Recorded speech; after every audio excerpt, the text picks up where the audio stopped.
Hey guys, it's James and Jono, and we're back for our round 4 footy bets. Well, this will be the review. I just thought I'd quickly say, I don't think I properly introduced Jono last time, but Jono is like my friend from 20 plus years. Known him since like grade 4, 3, 5, somewhere around primary school. So I've known Jono like my whole life, and it was great to just go through and chat footy. We've been doing it for years, behind, camera, but now it was just great to do the recap on camera. So Jono's actually away on holiday. And he's graced us with his time. Where are you again? In Germany somewhere? No, I'm in Scotland at the Oh, moment, Edinburgh. close. No, Yeah.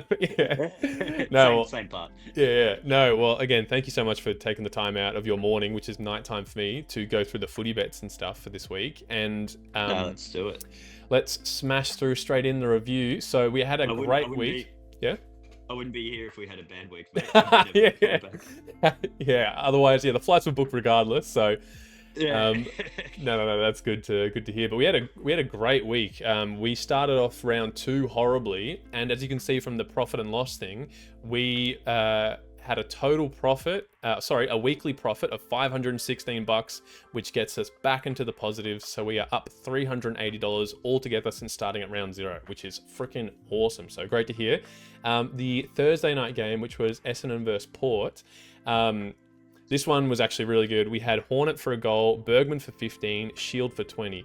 So I'll quickly just go through it, then pass to Jono. But Shield was great in the back line there, and he got switched into the midfield at one point, which saw him get a lot of the footy. Bergman was getting a lot of it from half back, and Hornet, albeit Port, were just underperforming, and the Hornet, his body language was not great, as per Kane Corns. He still kicked a goal, so we got really lucky here. Was there anything you saw from this game, Jono? No, Dylan Shield he went straight up to being a guaranteed mid there in that game. I think that's just a one-off. I think, remember, like we spoke about it going into that game, we spoke about the injuries to Sardis and Perkins. Someone needed to take those midfield minutes. It was Shield that got it. Hobbs got more than he was, what we said. Yeah, you had a good call on Hobbs. Yeah.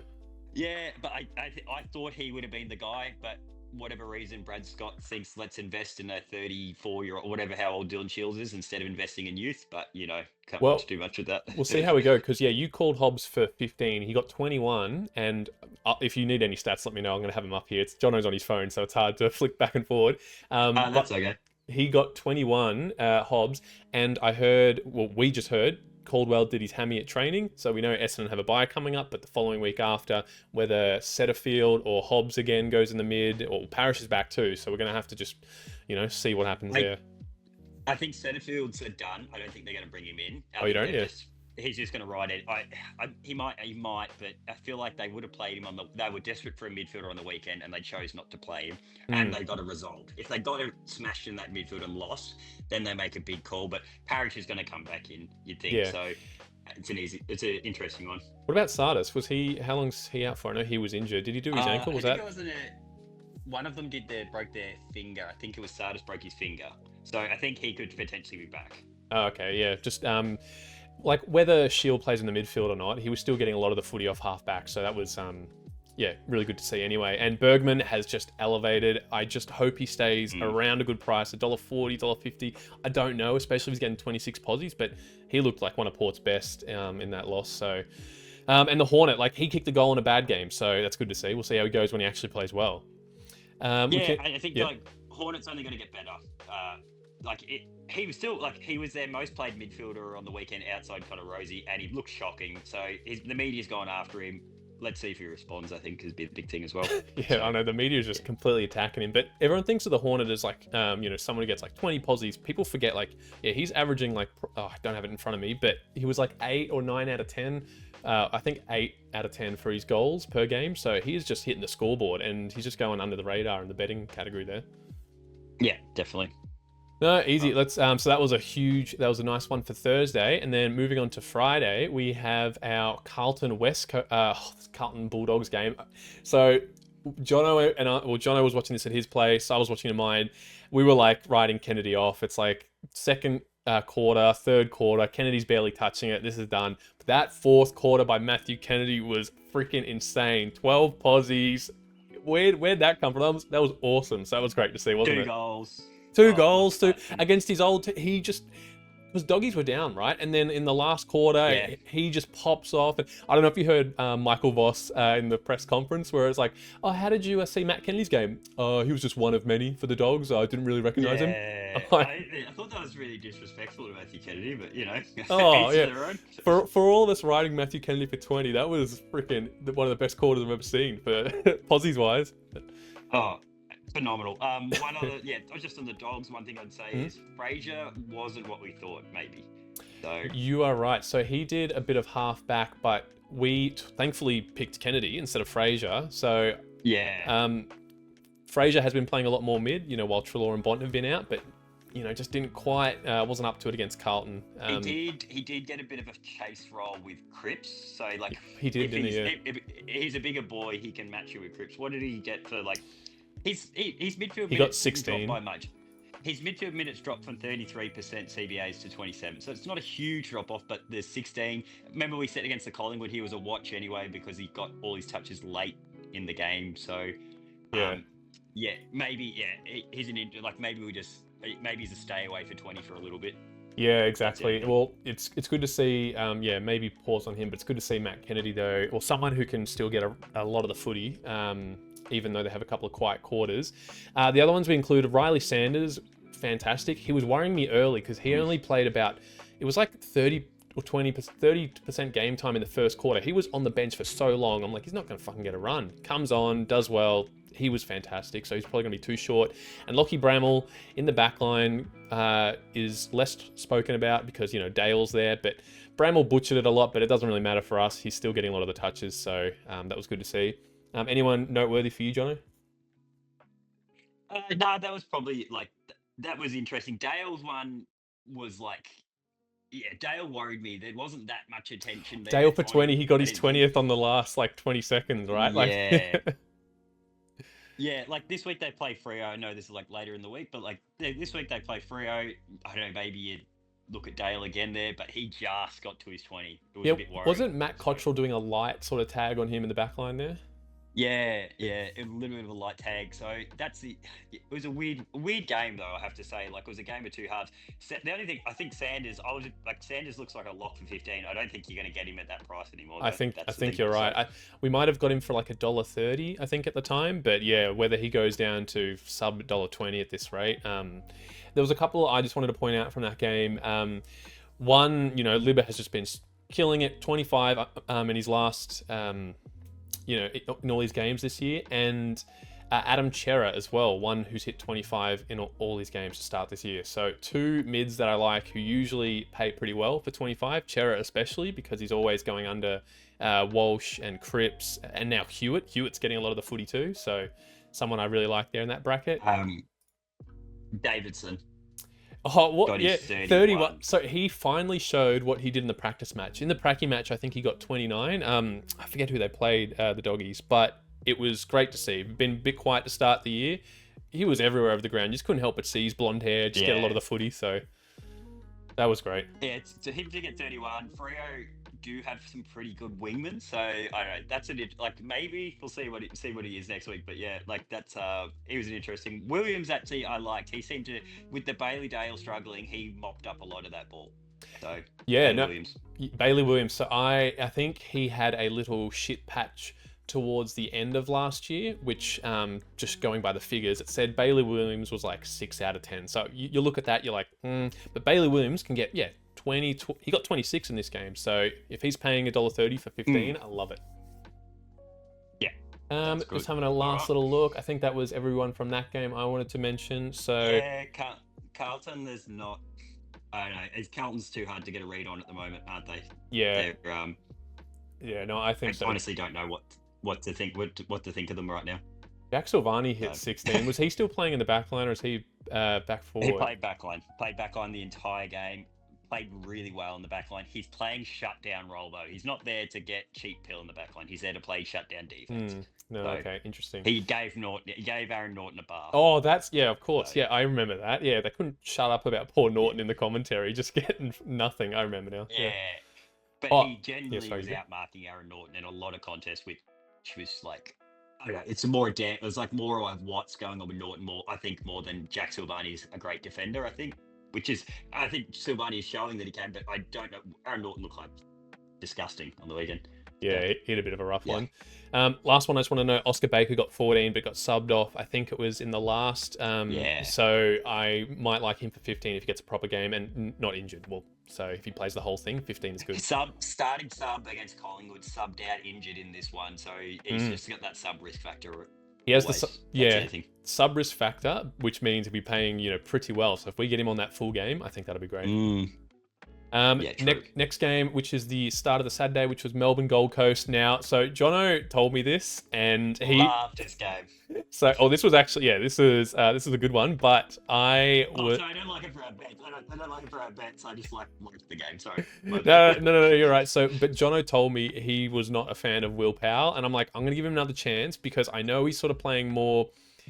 He is playing kind of lockdown small forward role in the back line, but I thought with Melbourne having a better game, they're playing at the G, the Suns are going to have to work overtime in their back line.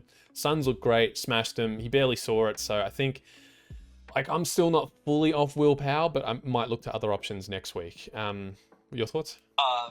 Yeah, I feel like Will Powell's almost, like for me, he's looking like a blacklist, just like Johnny Noble, he's going to feast on the shit teams. He's going to feast on those easy pills.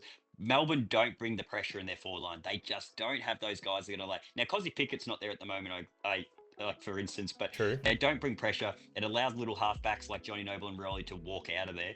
Will Powell, sadly for Will Powell, like Melbourne don't really have any forwards of note.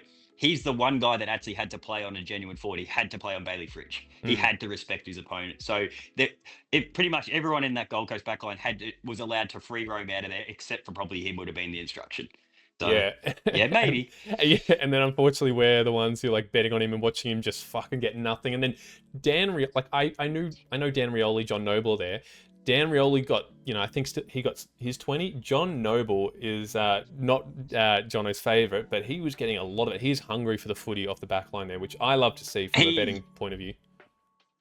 In terms of betting, we don't care about how well he kicks it. So he's not a great kick. He kicked pretty well on the weekend, for instance, but he's going to get the pill. He just doesn't kick very well. So, no, that is exactly right. Matt Rowell's obviously looking amazing.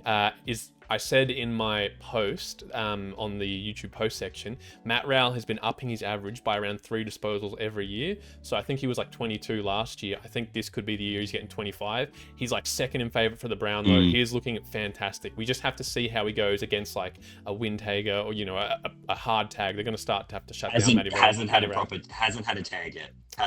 He's walked free against West Coast. Melbourne kind of gave up. So we'll see how he goes. I don't think he cops a tag this week against Adelaide. I don't think he does. No, it would be good to see against another hot team. Adelaide go head to head. They'll back their boys in. And Gold Coast will back their boys in. It'll be a good watch, I think. Yeah. So. I forgot to say anything about Max Gawn and Bodie Yulin. Both looked better early and kind of faded late. So we're lucky they hit. We got our bonus bet, which is. Do you have anyone else to say for this game? Otherwise, I might quickly move on. Double down on Max Gawn this week. He's first in Sam de Koning, or what's his name? If Max Gawn goes big again. We said that. I didn't think we got the response that we thought we'd get, but I think we hit, and it has to come eventually. People are bagging him out again. Yeah, and he just got 15, which is a bad game for Max Gawn. So if he's paying well, I really like that for next week. Just while I'm looking at the stats again, Stephen May in his first game back got 20. I can't remember if he got injured or not. But anyway, so see, he still got a lot of the footy as well as Jake Bowley. Played well. Kicked. He's the kick in. All the kick ins went to Stephen May. All of them went to him. And Jake Bowley still got 14 26 kick-ins almost. Yeah, that's wild. So I think that was everyone. I noted Jack Billings. He got 14, so that was close there. Would have been better than Will Powell. I think that was it there from the Gold Coast side of it. Sam Flanders was back, hit 25 in his first game back, and he was kind of playing. Was he not playing half forward? Yeah, he was half forward. Yeah, I thought that was going to be more Touk Miller's spot, but I guess Bailey Humphrey. So Touk Miller played majority forward. I think they're phasing him out, and I think they know they've got Bailey Humphries and him now, and they want to see them use. So Touk, they've almost Touk's becoming now. interesting when we get going. When they start to get into bigger games where they're best, like Adelaide this weekend, if Tuke Miller stays in the forward line, I'd be surprised. Yeah. So, And Bailey Humphrey, who you just mentioned, I think we've seen enough where, like, I can't remember what he's paying for 15. It might be a bit too short now, but I think he's someone we can actually consider getting a lot of the footy. Even though Sanders, Miller are back, I think Hardwick, in my opinion, really likes what Humphrey's doing there in the mid. Okay, we can move on to the next one. I think that was pretty much it. So the second game, so we didn't actually have time. So that bet missed by one leg. I didn't have time. I don't think you guys did either. To actually, you wouldn't have, because this one was at 3:15. The other one was at like 1 or something. Anyway, so we couldn't put the bonus bet on this one, but this one got up anyway, which was great. So the main concern here was, and we have to remember this going forward, freaking Marcus Windhager, right? So I put in Tim Taranto for 20, being conservative. I was like, Tim Taranto averages 25, 20 is a walk in the park for him. I think he got his 20th touch in the last minute or so. We really have to be more accountable for Windhager because he did a job on Holmes last week. I think we need to prepare that ranking of the tagger list because Windhager's certainly up the top. Jono and I were number one, but he's one of the best. Yeah, well, when I think of tags, like at the moment, I just think of Windhager and Bedford. But Jono and I were talking, we should do like a little tier list of who the taggers are, how likely they're going to tag, and how hard the tag is. You know, because sometimes, like, you know, Cam McIntosh was tagging. Who did they? My mind is so blank. But he was playing like a real soft tag on. Richmond played Port. Yeah, so he was on Connor Rosie, I think, just for a little bit and then just gave up. So that's like a really soft tag you don't have to worry about. Oh, no, sorry, that was St Kilda. That was the Jack McRae tag. I was looking 1 week back. That was the Jack. They dropped the Jack, and they dumped that as soon as. Like, I don't think we need to worry about the Cam McIntosh trade because they're dumping it as soon as they're starting to get pumped, and they're going to get pumped every week. So Oh, you go. Yeah, you go. I was just going to say, on Hardball Gets... so we're delayed, by the way, so that's why it's a little bit hard to do this. But on Hardball Gets, Xavier Ellis said, I'm going to bet on Richmond losing by 100 every week. They are just... teams are snowballing them every game. Yeah, that's a fair point. The other one that's just from this game was we lost Jack Steele right before the bounce. We tried our best to get the bet on Hugo Garcia, and we couldn't get it in time. Jono and I were on the phone because, again, sorry for posting this very late. The video didn't get up in time for this game. I posted on the YouTube section, but Jono and I were on the phone, and he's like, put Hugo Garcia in because Jack Steele was a laid out, and he wasn't even available in the 15 posi brackets. So I think the bookies didn't update it in time, but Jono was like, do it. I'm like, I can't. And then, what do you know? He has a great game and scores Hugo Garcia 23 touches. So whether Jack Steele will play next week, he, probably, will. But I don't know if we can do Hugo Garcia, but keep an eye on. The other one was Sinclair, even with Jack Steele out, didn't see any midfield minutes. They played him as a genuine half back. Got so much of it back there too. Like, what the fuck? That's crazy.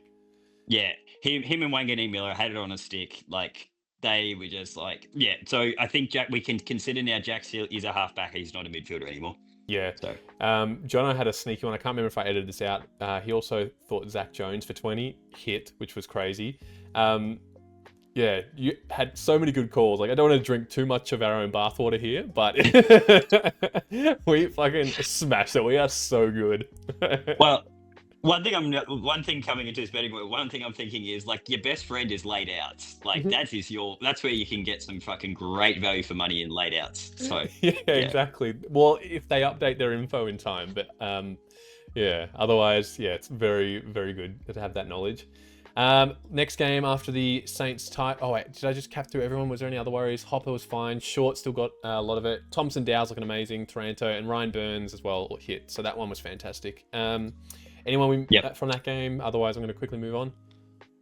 No, jump to the next one. Yep, jump to the next one. Don't want to keep Jono too long while he's away on holiday. The next one was the Hawthorn GWS game.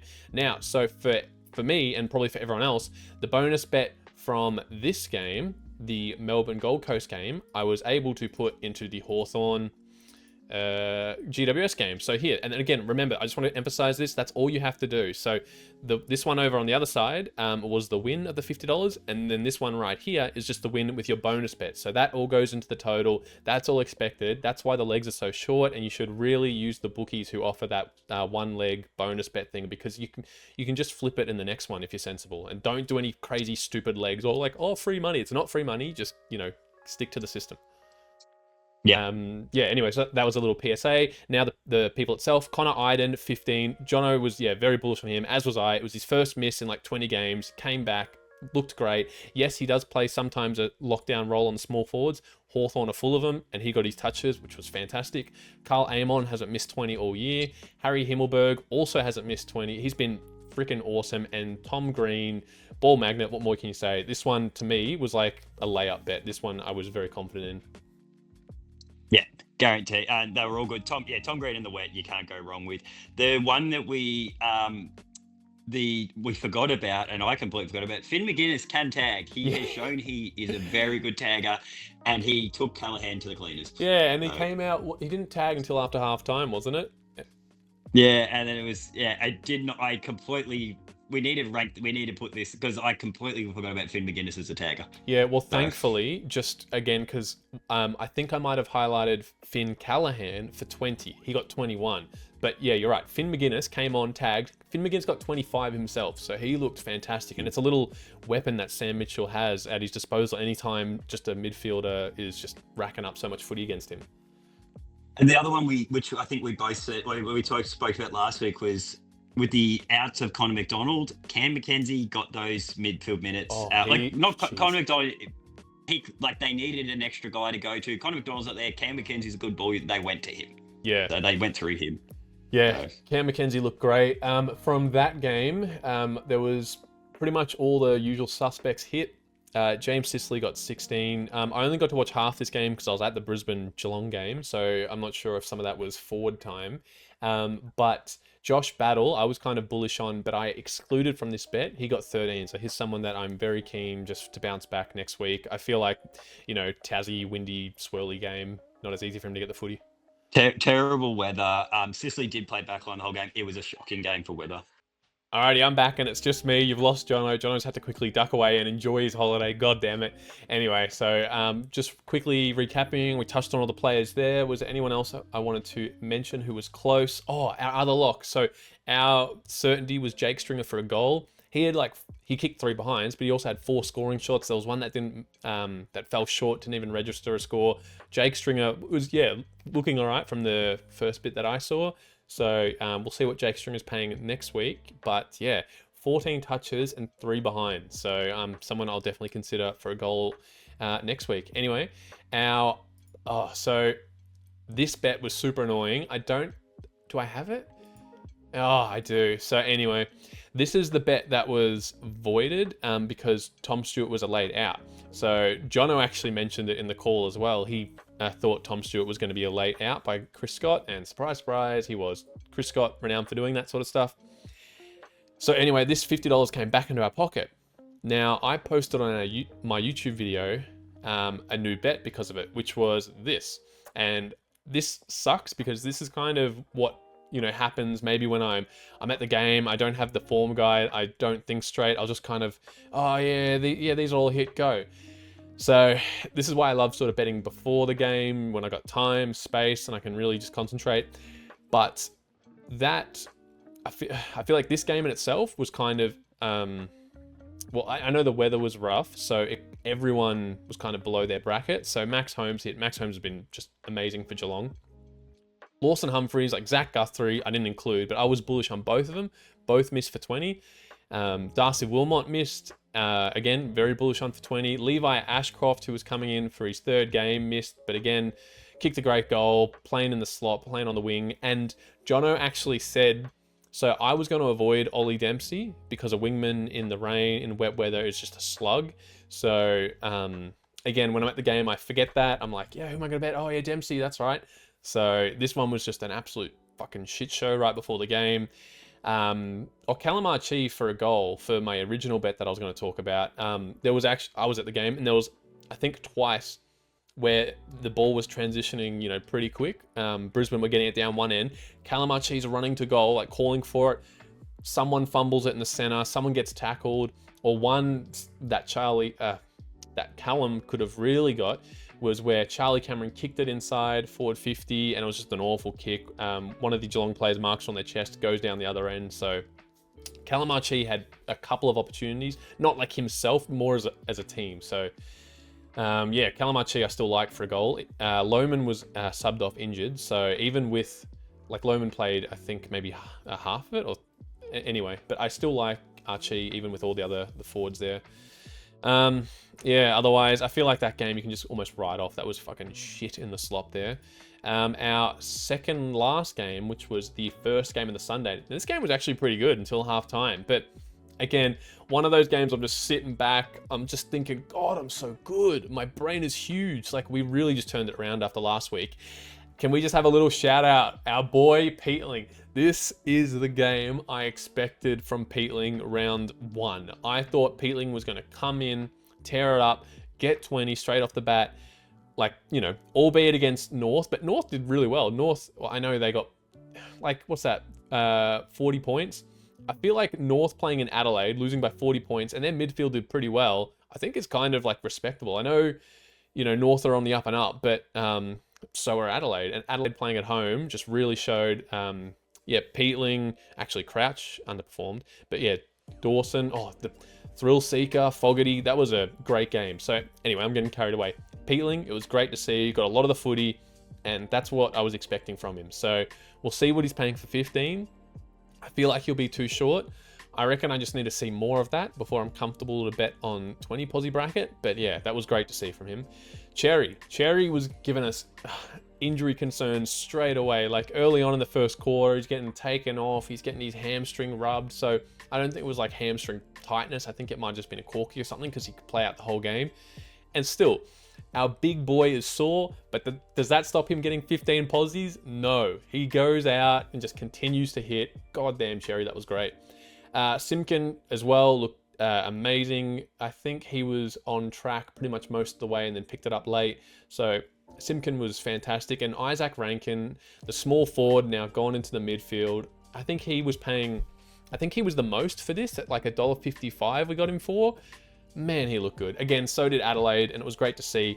And remember, he hit round 1, was against St Kilda, comfortable. He missed against Essendon because he got subbed off in the third. He was on 15 posies, got subbed off. So I think we got him for pretty good value because, the bookies are seeing it hit, miss, how consistent is he? But no, we got him. I knew he could get a lot of the footy, so that was great.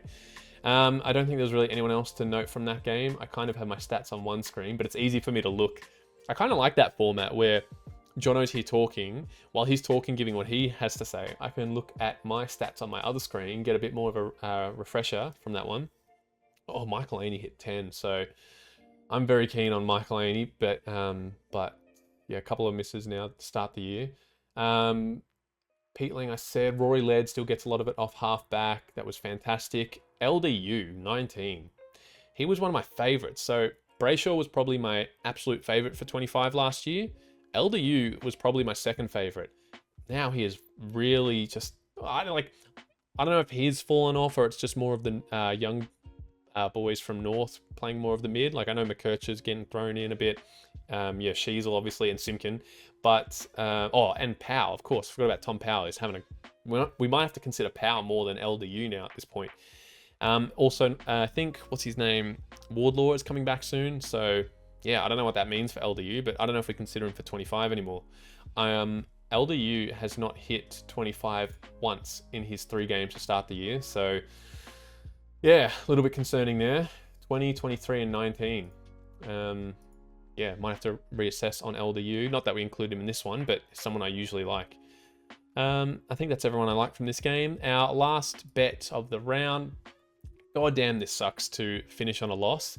But anyway, still, we're playing with house money at this point. We throw in the last bet. This was the one I hadn't bet until the game started. But when Sunday came around, I'm like, I still like this bet. You know what? Let's do it.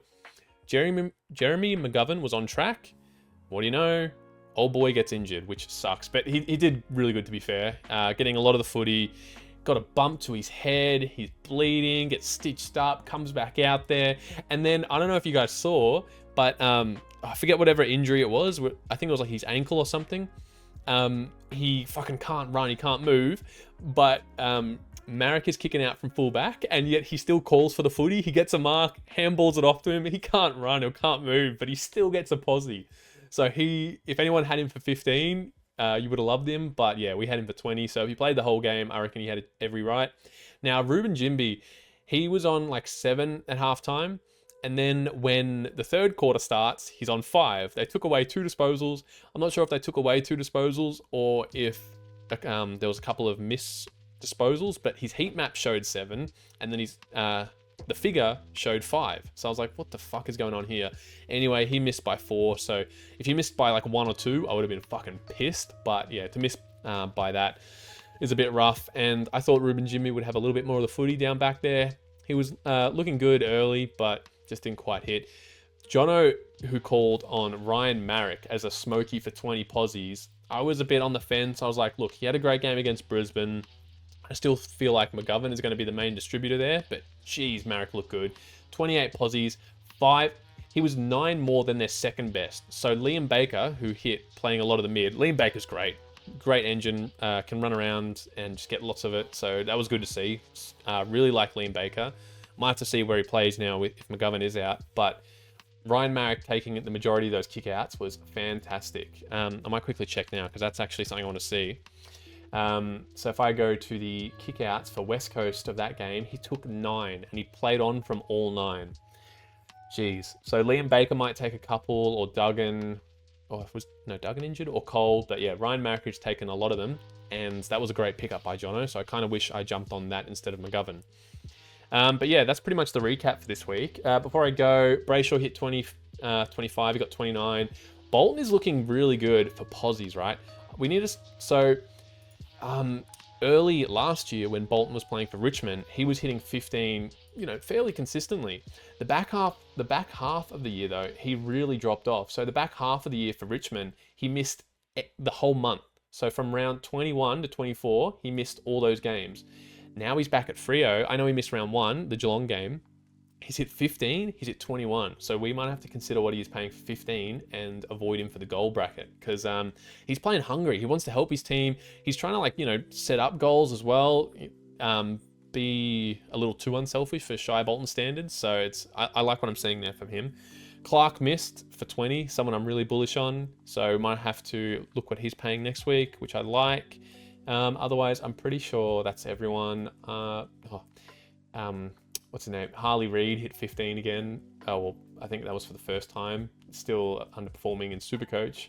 But yeah, I think that's it for the recap there. So this was great to see. We finally bounced back. And usually March is the shittest month to bet on, because there's, role changes. The teams are just hitting their stride and everything. So we're out of March, we're into April now, bring on more of the wins, and yeah, I hope you guys like the recap, and I will see you guys on Friday with the pre-bet video. Alright, we'll talk soon, bye.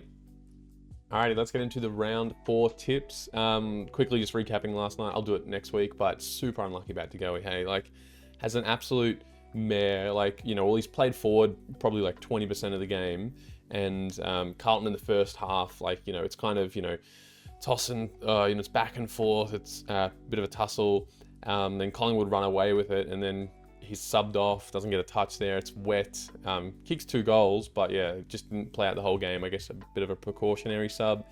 But yeah, Jordan De Goey, I think had hit 32 out of his last 34 games, so yeah, someone I was super confident on, and then just far out, just couldn't get anywhere near it, so...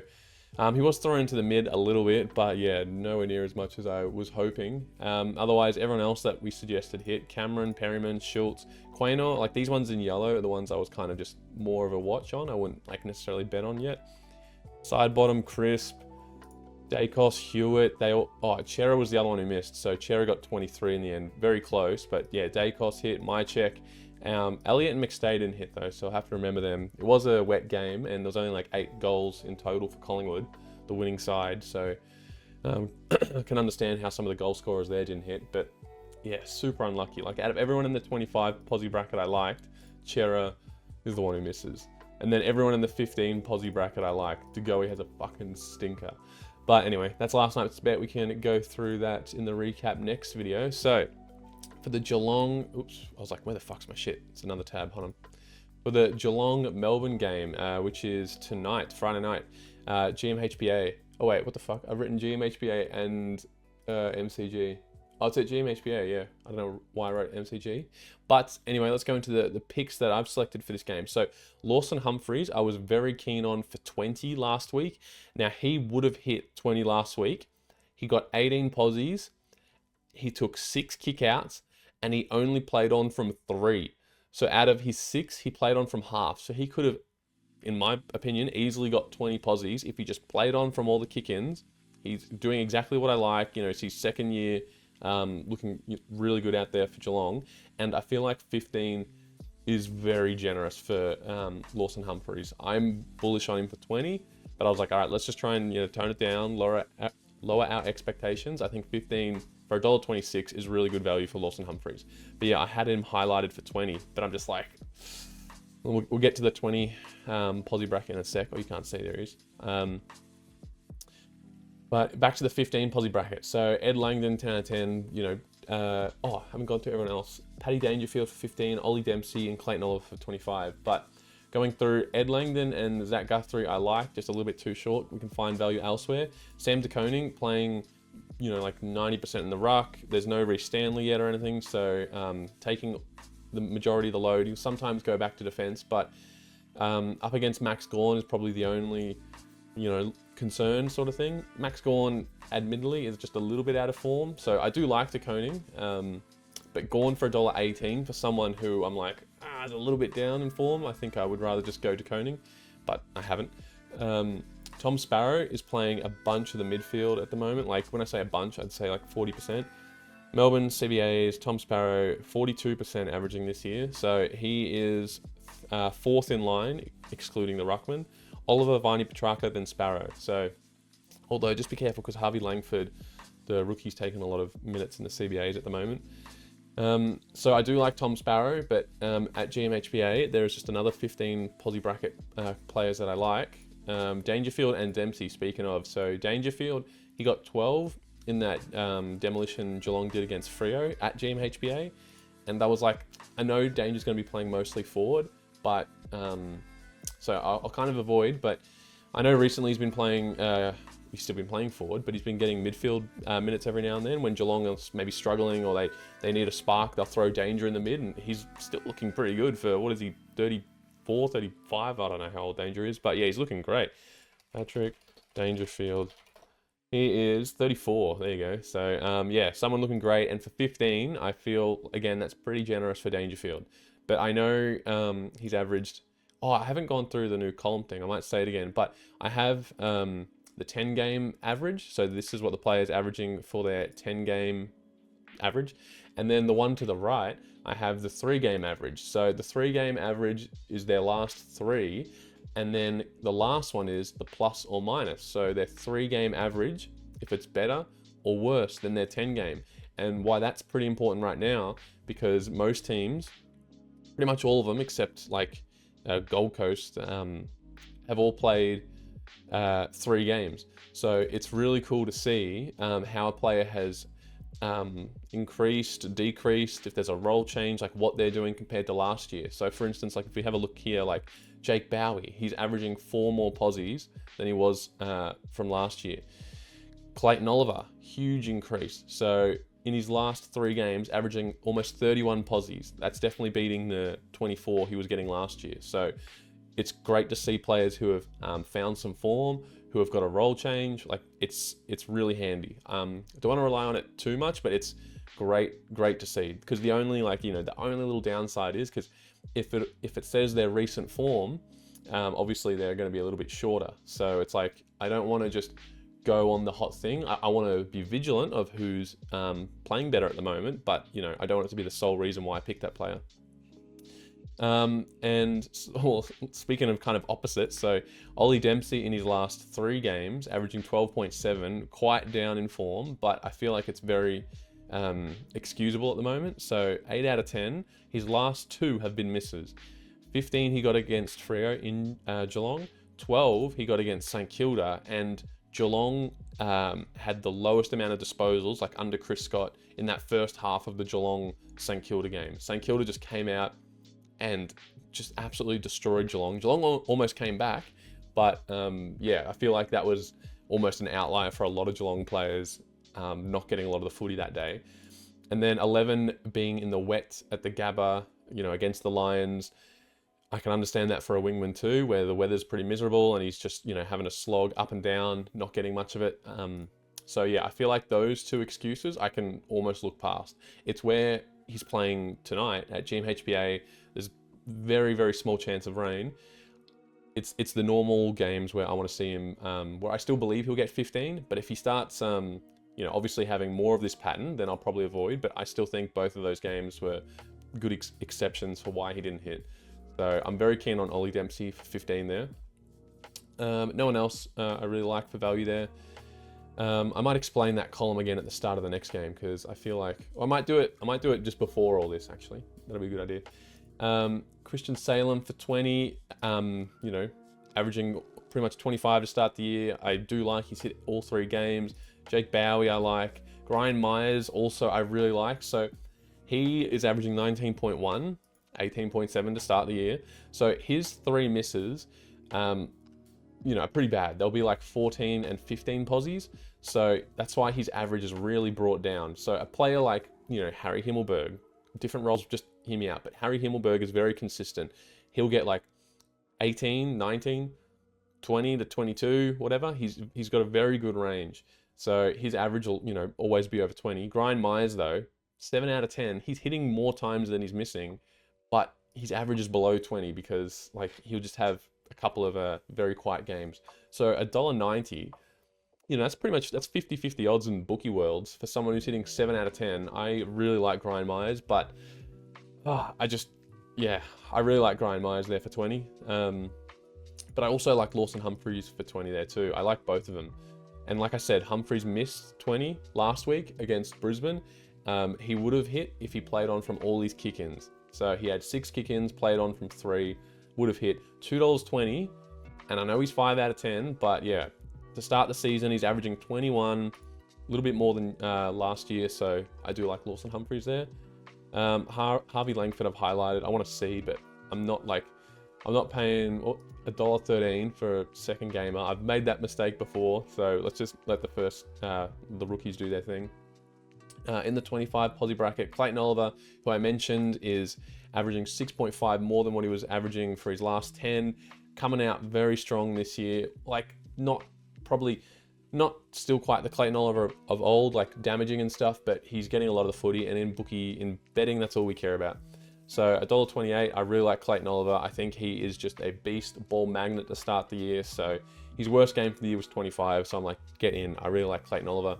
Geelong won't tag. Their mid will be, they'll have Tom Atkins. Tom Atkins did play a sort of medium tag on Lachie Neale last week. So that might be someone we have to reconsider. They also have, O'Connor. Is he lineups? O'Connor is playing. So he's starting on the bench. Shit, that Clayton Oliver one might be interesting. So at this point, $1.28, I'm only just realizing this now, after I've placed my bet, I would almost swap out for Tom Sparrow or... Jeez, what was Brian Myers for 15? Oh, why haven't I highlighted him? Oh, because he's not as much value. Anyway, that's interesting. So just be careful with Clayton Oliver. I only say this because I was at the Brisbane game last week, and I just couldn't help. I got Lachie Neale in my draft and everything, and I just couldn't help but notice Tom Atkins was all over him. Lachie Neale got 20. So I know Clayton Oliver gets a lot of it, but just be wary. I might just change that to yellow in case anyone's listening to this with no audio. Bailey Smith though, 2 games to start the year, I really like, but again, I just need a bit more just for some security, some confidence. Max Holmes, who I think is just an absolute star for Geelong. I just don't know if he's at that 25 posi bracket yet. I don't think so, but so we'll just wait a little bit.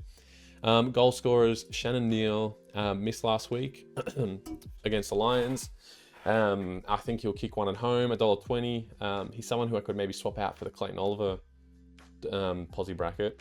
Sean Manor, his first game to start the year. He kicked 3 goals in the VFL. I think he looks really good. I'm just a little maybe worried of the sub risk. I don't know with if they're going to throw him in for a full game. Ollie Dempsey for a goal, 8 out of 10, averaging 1.2 goals a game. Kicked a goal. Oh wait, so he's kicked a goal in every game this year, right? And he is in his last 10. So he's 2 misses. He's had scoring shots in both of them. He's kicked 0 goals 2 and like 0 goals 1. So he's had a scoring shot in every one of his 10 games. And like I said, kicked a goal in every game to start the year. I really like Ollie Dempsey. Oh shit, you can't see. There we go. I gotta remember to scroll down a little bit. Ollie Dempsey for a goal. Kick one every year, or every game this year. So yeah, very tempting for Ollie Dempsey. $1.80, that is very tempting. Yeah, Ollie Dempsey, I went for disposals. Because I backed the player to respond after they've missed. This one was a tough one to go either Ollie Dempsey for disposals or goals. Goals were crazy enough, like looks safer than disposals for Ollie Dempsey right now. But yeah, I just believe those two were just really rough, and he can go back to what he was averaging last year.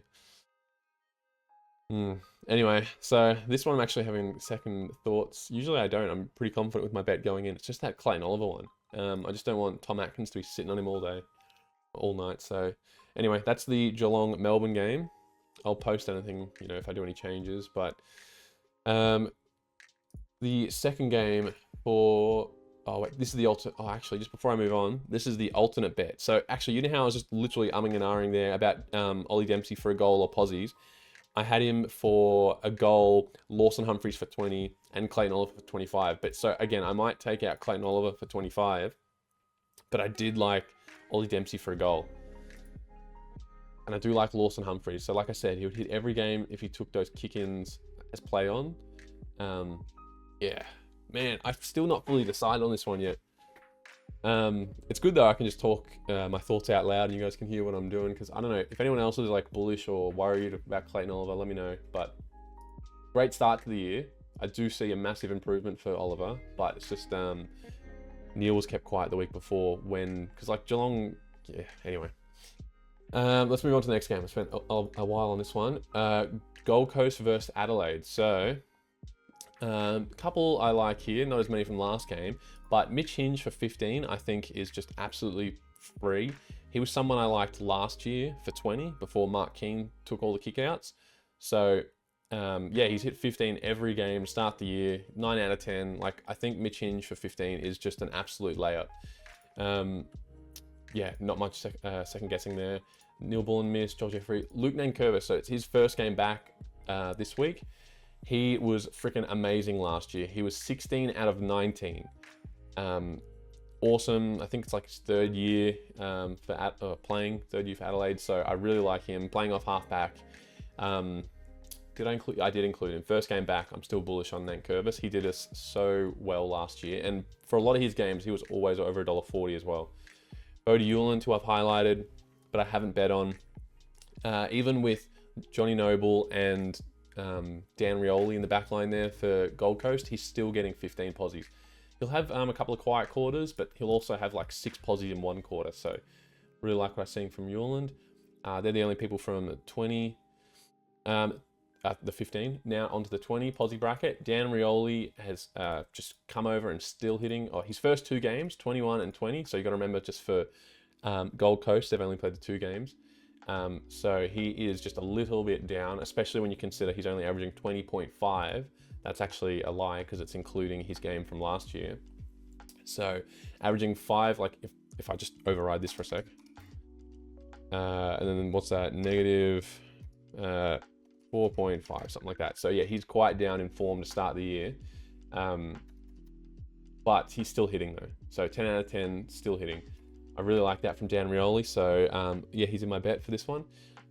Isaac Rankin, I was I'm very close to including, very close, because yeah, his 3 games, he's averaging 24 to, oh, yeah, I hate sort of second guessing these, but I really like Rankin. So averaging 24 to start this year, and that's including his subbed game 15, where he played like just over a half a footy. So, and there's no Matt Crouch. I reckon Isaac Rankin's just going to get even more midfield minutes if that's possible. So, like I said, you really like Rankin there. I'm surprised I didn't include him. But I am not surprised, though, I included Matty Rowell. Oh, by the way, I say I'm not surprised. I did these last night when I was doing all this, and now I was too tired, so I went to bed, woke up the next morning. It's Friday, so I'm like, oh, I didn't include Rankin? What a surprise. But I do like Matt Rowell, who is absolutely just destroying it. He's averaging 31.7 to start the year. He has stepped up. But again, just remember that's got a 29 in there, but he's got 30 and 36. So he's averaging 33 posies to start the year. He's freaking insane. Just jumped up from what he was averaging last year. He's in 25 averaging range. Yeah, been on fire. Third in the Brownlow now. He was second at one point. But yeah, he's third. It goes like Dacos, Dawson, Rao at this point. His partner in crime, Anderson, is looking fantastic, but I just think the extra value there with Rao, and it's kind of hidden behind the 5 out of 10. But when you look at his recent form, like his recent 6 games, just awesome. 16, I don't remember what that was, but yeah, I'm happy to jump on Rao while he's in great form at the moment. I'm surprised I haven't gone on Sam Flanders. I know he's playing a little bit half forward. I just want to see Sam Flanders have just more game time. And I'd rather go Rao, the informed player at the moment. So any other time I would go green and green, Sam Flanders. But yeah, I just think Rao has just cemented himself, stepped up. Like no one's, took Miller, Flanders, maybe they'll rotate in the mid every now and then. But I just think Rao is just an absolute bull there. So I really like what I'm seeing. The goal kickers, I've highlighted Ben Long. I liked last week, $1.20. Like I'm not dying to jump on for that price. The goal scorers aren't that great for this game anyway. Rankin missed the week before, again playing a lot more mid, so I probably would avoid. The big thrill seeker, 3. Probably someone I would even consider for 2 goals, but versing Gold Coast at Gold Coast, and Gold Coast are very good at winning at home, so yeah, I'm just not really interested in the goal scorers for that game. I'd much rather go posies. The 4th game, the second game on Sunday, which is the Richmond-Brisbane game, which I'll be watching, and I hope Brisbane have a good performance. I've highlighted a couple here.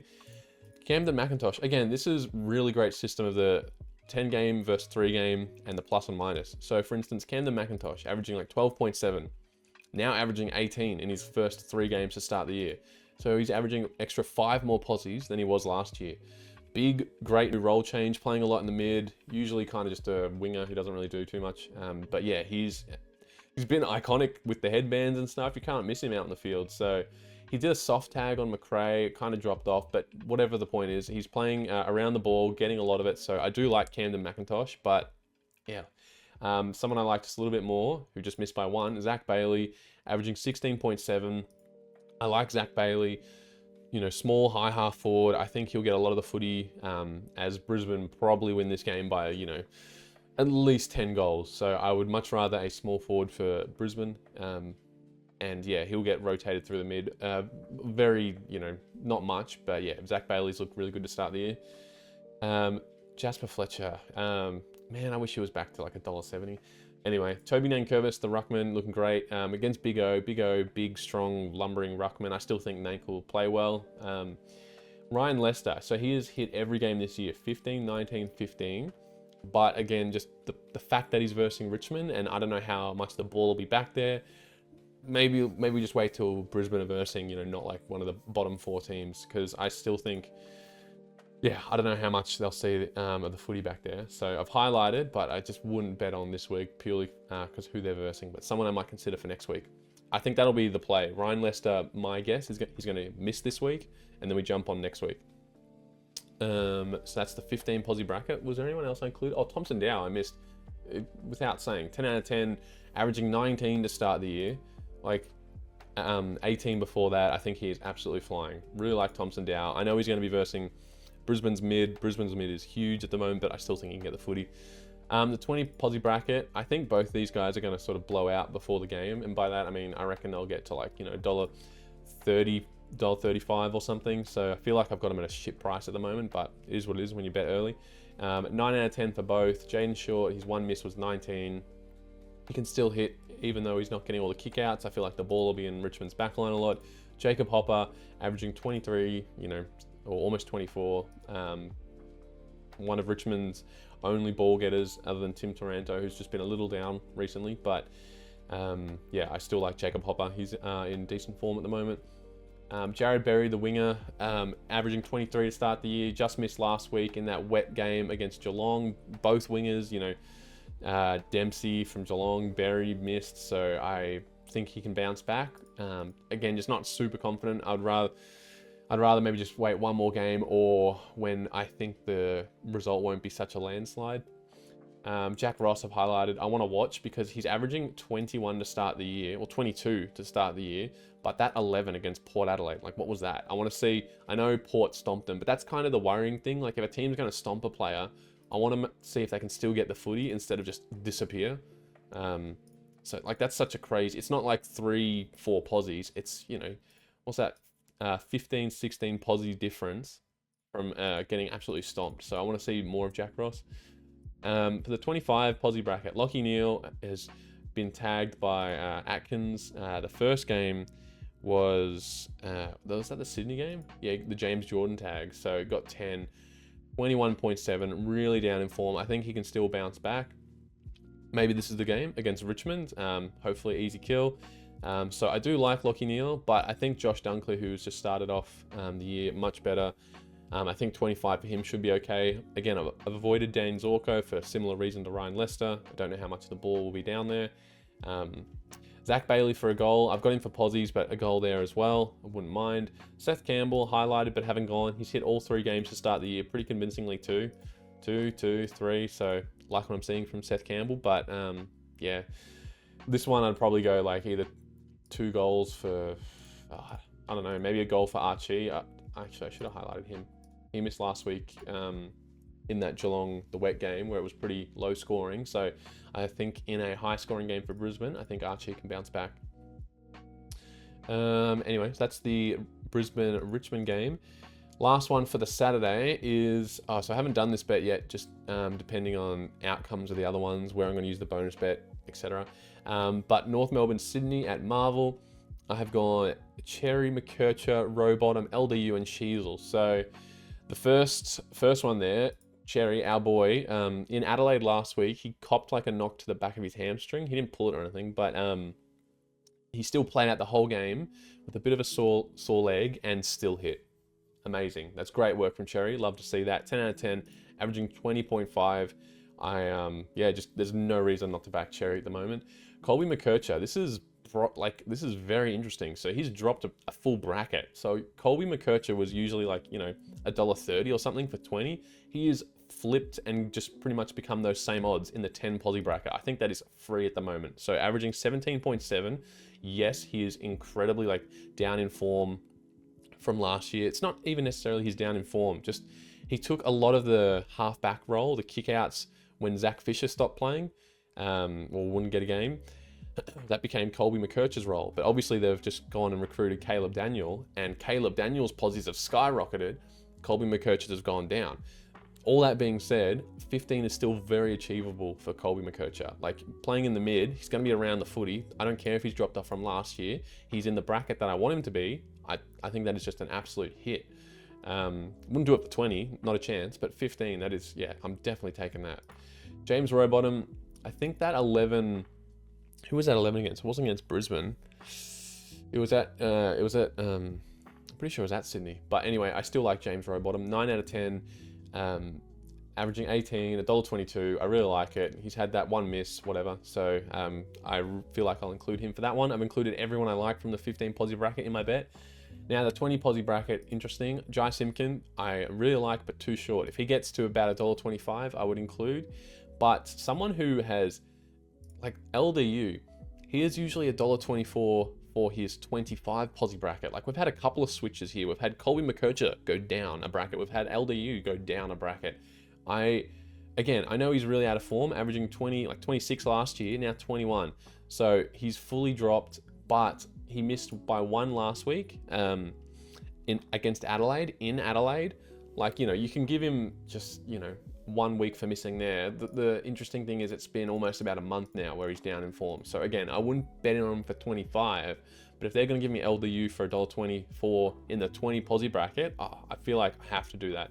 This is someone who can average over 25 easily. So yeah, it just depends if he finds his form, because he's still getting a lot of CBAs. It's not like he's had a huge role change. Like, I know there's a lot of other kids there from North who are pushing, but if I look at North Melbourne's CBAs this year, Luke Davis-Uniacke is averaging 75%. That is more than, and Parker is second. Again, I exclude the Ruckman because the Ruckman should live there in the CBAs. So it goes Cherry, LDU, Parker, Tom Powell. Tom Powell, actually, speaking of the next person here, huge uptick in disposals. So LDU has gone down 5, Tom Powell's gone up 5. So it's whether you want to go form over someone who, in my opinion, I trust. I really like LDU, so I would still go him, even though Tom Powell is averaging a lot more of the footy. 26 compared to 20. I just am going LDU because I've gone on him for 25 that many times. I just feel like for 20, I just have to do it. He's getting more CBAs than everyone there at North. Yeah, I just think he'll turn around. Chad Warner, 8 out of 10. Speaking of consistent players, from before, very consistent. His misses will be like 18 or 19. So, you know how I was saying like Brian Myers, when he misses, he gets like 14 or 15 posies, so his disposals just really drop off. This is what it looks like when you're more consistent. You're just averaging just over 20. So I do like Chad Warner. Nick Blakey I like, and Jono just sent me some messages before that he really likes Blakey too. So to start the year, well, last year Nick Blakey was a bit inconsistent, but this year, his 3 games, he's averaging 23.3, albeit a small uptick. It's just a bit more consistency. And what's that other guy? Hamling is also playing in the back line there to free up Nick Blakey a bit. I can't remember if that Tom McCartan, I think that experiment is finished. But yeah, I like Nick Blakey when he's got more freedom to run and carry, do what he wants. Luke Parker for 20, 3 out of 10, gross, right? But those 3 are every game this year from North Melbourne. So someone with a huge uptick, averaging 21.3. And as I was saying about LDU, Luke Parker is averaging their 2nd most CBAs, excluding Cherry. So I like Luke Parker. It's against his old side. I just couldn't quite include him because when you go to the next posi bracket, Harry Sheasel, 10 out of 10, averaging 30.7. Again, a small little drop off. I was like, what the fuck? Who is that? Caleb Daniel. I was like, who is increased by 10 posies? But yeah, there you go. Caleb Daniel, because he's taken that halfback kick out distributor role. But anyway, back to Sheasel, 10 out of 10. I know he's playing, he's not playing like defense at all. He's playing like 60% mid, 65% mid, 35% forward. So I still really like Sheasel. 10 out of 10, super consistent. Maybe next, smoky for the Brownlow in years to come. But I really like Sheasel. Yeah, so 25 for Sheasel I think is great. No one for goal kickers in this game that stands out. No one's screaming to be picked in this game. I mean, if you see value in Warner there, but Will Hayward I like. But again, just no one I would just alter my bet for. I really like my bet at the moment, and I'm curious to see what happens to LDU and Colby McKercher's posi bracket before the game. So they might both shorten, not sure. Usually they blow out before the game, but they might change. Anyway, our first game for the Sunday, GWS versus West Coast. I've included Callahan, 25, Kelly, Daniels, and Marek. Okay, so I'm just going to go straight to the 25. I'll come back, I promise. This game, so I might repost the Sunday games because they give me fuck all players. Like, these games are so short. Like, look at this. I can show you the 15 and the 20 posi bracket all in one screen. But if I go to the Friday night game, which is all the way at the top, I can only fit in like pretty much the 15 and the first couple for 20. Like, they just don't include everyone in the Sunday games. But whatever. So anyway, I'm going to go straight to 25. Finn Callahan, 33, 31. And he got the 21 in the Tassie game against Hawthorn. But that's when Finn McGuinness started to tag Callahan and he became quiet. The game is windy, swirly, crazy conditions in Tassie. I really think, again, that 21 is an outlier. I think he could have easily got 25. $1.77 for 25. I think that is huge. He's averaging more posies. Finn Callaghan looks great. Insane. Speaking of, I've included Ryan Marrick for 20. I was this close. I'm like, just restrain yourself. Just stop. You know what? I might even still do it. Ryan Marrick for 25. Jono called him out last week in the podcast as a good value for money smoky. But I just really think, like, there's no McGovern, right? So even with McGovern, Ryan Marrick had 9 kick-ins last week against, who did they verse? Freo. So in the derby, that was with McGovern, mind you. So now there's no McGovern, he's injured. I think like he's getting 10 posies for free against GWS. I think it's at NG Stadium. I think GWS win this very comfortably. If they kick, every point, you just got to worry. Sometimes Liam Baker might drop down there. So for kick-ins for West Coast, it goes like crazy enough. Marrick, so he's had 16. Jeremy McGovern's had 13. He's not there. And then it really drops off to Baker, who's had 4. Like, actually, Ryan Marrick has had 17. He just didn't play on from 1. 17, 13, 4. So Ryan Marrick is going to have a bunch of the footy. Very keen on him for 25, but I was like, let's just ease up and go Ryan Marrick for 20. Again, that's crazy. I would never bet on someone who's 2 out of 10. Look at their jump in disposals, averaging heaps more. Used to play forward, been thrown in the back line. He's a great kick, so I can see why they've done it. But yeah, so he's their ball user from the back line. Very bullish on Ryan Marrick. I've spoken about Callaghan. Let's get back to the 15 posi bracket. So Connor Iden, I've highlighted, I like, but again, against West Coast, I feel like when there's just one of the top 4 teams, or potential top 4 teams versus the potential, bottom 2 teams, I'm very hesitant on the good teams backman. So I've highlighted who I'm more bullish on is the good teams forward. So Brent Daniels, looking really good. I excluded his sub game against Melbourne where he was sore. Otherwise, 8 out of 10. He's averaging like the exact same the first 3 games that he was last year. Really like him. He's actually 22 out of 25. So out of his last, if you include all of last year and his first couple of games this year, he's only missed 3 games. So I think that is insane. Really like Brent Daniels. The other person I've highlighted is Tyrell Dewar. I haven't really noticed, but it's kind of going through these stats. I don't notice on the footy field, but then when I see on here, I'm like, oh, it's drawing my attention. What's going on? Actually, Toby Green. Got him. Averaging 7.2 disposals more than last year. So he's hit all 3 games to start the year. I don't know much about him, but I've highlighted. I would bet on him if I knew more, but I just think that's very interesting. 7.2. And Toby Green's someone who I have usually been betting on for 15, but he fell off towards the back end of last year. But this year started very strong, averaging 20 posies. So could jump on him while he's hot, but there's just a couple of other options there that I would really like instead. 20, I mentioned Ryan Marrick. I just think it's so interesting to see like just someone get half their posies from just kick-outs alone. It's crazy. Anyway, Finn Callaghan I've highlighted there, but I think 20 is an absolute layup. Should be a sure thing for Finn Callaghan. I'm that bullish on him. I've gone for 25. But back to the 20, Josh Kelly, someone I really like. Yeah, I included him. 9 out of 10, averaging 27.3. He's had a decent uptick. GWS are playing great. Versing West Coast, I just think he's going to get a lot of the footy.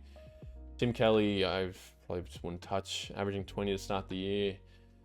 Hit, miss. No thanks. Harry Himmelberg, again, I've highlighted. Love Himmelberg. Green and green. Love him.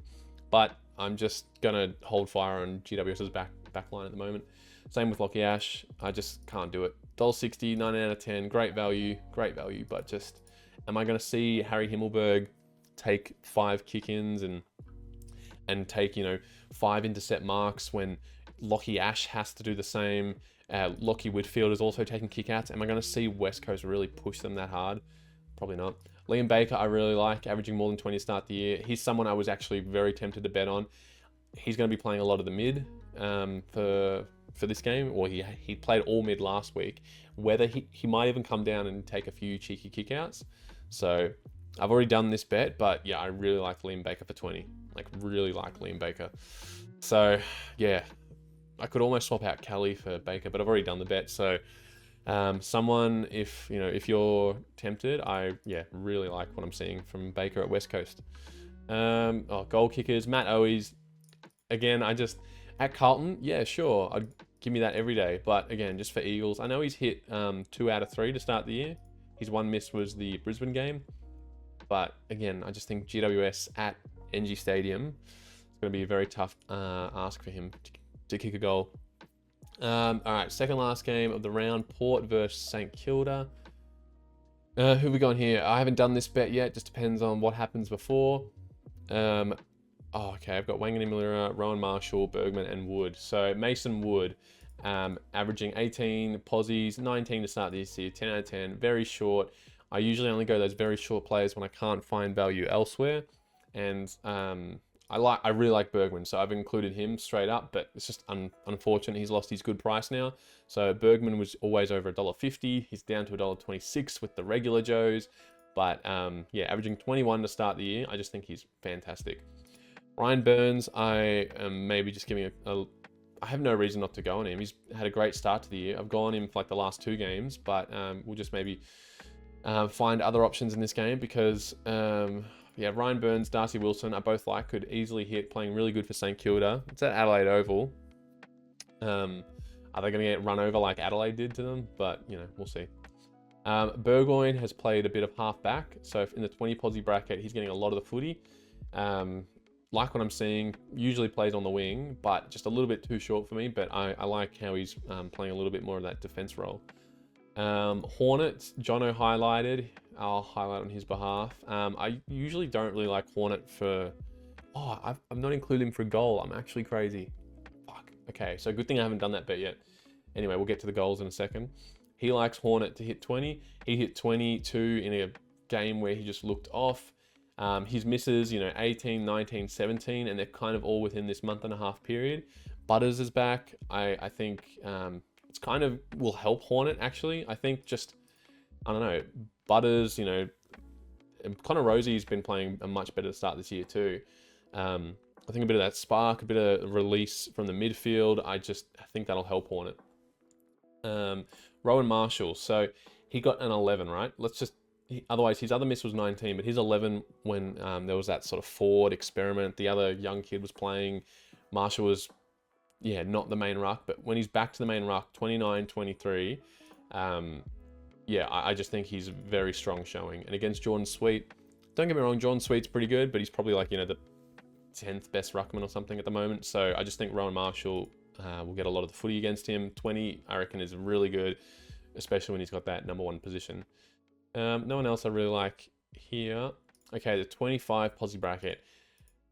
Butters, again, Butters obviously hasn't played, so he's kind of fall off to the end of last year. But I'd rather just watch Butters first than bet on him straight up.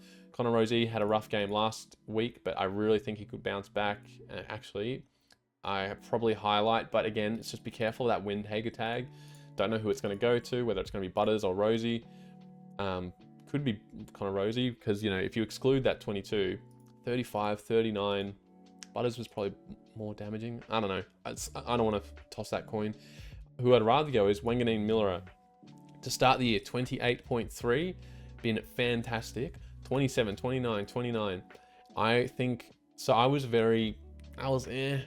betting on him last year for the 25 posi bracket. I think this is the year he steps up and he's a really good safe bet for 25 posies. McRae, $1.06, that is wild. I mean, it's great to see. I love McRae, such a ball magnet. It's great to see him. It's so, Beveridge didn't play him in the mid for the last couple of years. It's great to see him back there and what he can do.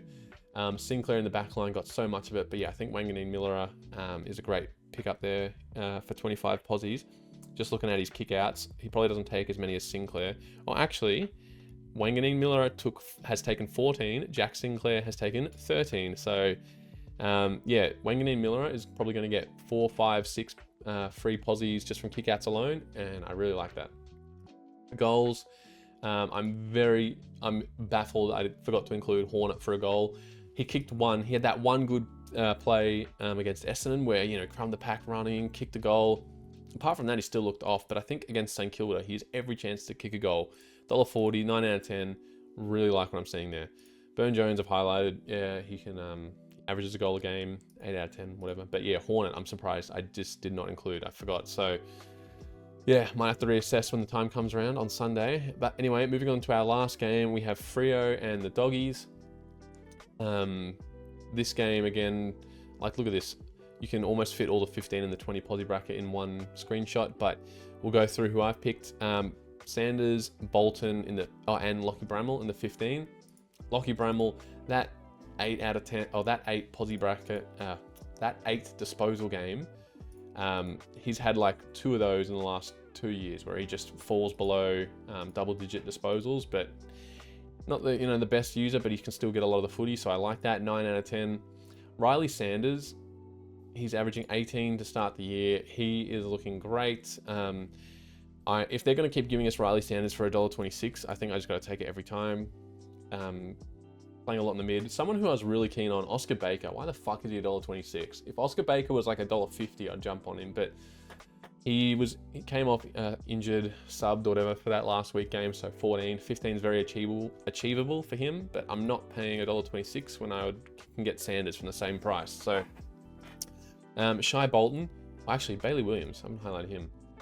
Averaging 20 to start the year. He had that one miss, but yeah, I really like Bailey Williams. Shy Bolton, so these 4 games were he missed, all at Richmond, obviously, and so his 6 out of 10 looks a lot harsher than it is, but that's when he kind of really tapped out of Richmond in his last month. But the start of the year for Freo, averaging like 17 posies, I like what I'm seeing there from Shy Bolton. And I kind of like him more for posies than a goal at the moment. He's running, trying hard, getting a lot of the footy. So yeah, I've highlighted James Harms there for $1.50. I don't know, there's a couple of other options I'd rather go first. Don't mind Harms. Ed Richards, Bailey Dale, yeah, sure. I think they're pretty safe. Bailey Dale I've included. He had an off week last week and still hit 20. In his good weeks, he's hitting 30. So I think Bailey Dale for 20 is pretty good. Jordan Clark missed. This is the whole thing I was worried about with who are West Coast playing this week? GWS. I've highlighted Himmelberg and Lockie Ash and Connor Iden as like yellow, someone to look out for, because like this is what happens. Jordan Clark played West Coast last week and he missed. I really think he can bounce back this week against, a Bulldogs side who are looking pretty good. I think Jordan Clark for 20 is great. But yeah, like I said, just be careful of the backman versus West Coast. Matthew Kennedy, I don't know if I'm ready to ride that emotional roller coaster again. So he was on I think 10 posies going into the last quarter, and he got 12 in the last quarter, and he hit 20. That was insane. But he's looked great. He's hit every game for the year for the Doggies. Had a big uptick, 22 to start the year, but I just think I'm just going to maybe look for options elsewhere. He did a huge job for us last week. Whether he can back it up, I'm not sure, but yeah, good on Matt Kennedy. That was good. No one from 25, but I have highlighted Brayshaw. Surprised I haven't gone for him. He's had a big drop off to start the year, 25 instead of 30, but against the Dogs, I think he can, still have a strong showing. No one else really from 25. Oh, Tom Liberatore, actually. How have I not highlighted him? He's been in insane form. 31 to start the year, averaging 5 or 5.5 more posies than he was last year. Just really, really strong for the Doggies, especially with no Bont and Adam Treloar. So yeah, I really like Libba there. Goal kickers, maybe Luke Jackson, but he's going to be still playing Sol Ruck while there's no Sean Darcy. I could go Paddy Voss. These are the kind of picks that I'm not super confident in, so I'd rather just leave for the moment. But yeah, essentially that's my bet. I've covered Bramall, Clark, Dale, Bolton, and Sanders. So again, these Sunday bets, actually, I'll just end this here and then I'll do it in this summary section. So for the Sunday bets, I will probably do another post if I have the time. I'll do another update on the form guide because it's kind of hard to pick when not all the players are updated. So I might do that Sunday morning and do that in the YouTube post section. But otherwise, thank you all again for listening. Thanks for being here. Thanks for the thumbs up, the comments. I love engaging. I love hearing what you guys have to say and think of players or any other pointers.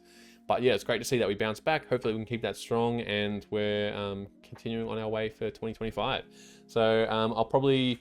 Jono again might not be available for the next month or so while he's on holiday, but just be me. But it's nice having some other opinions to bounce off of. But until then, I'll chat to you next video. All right, peace.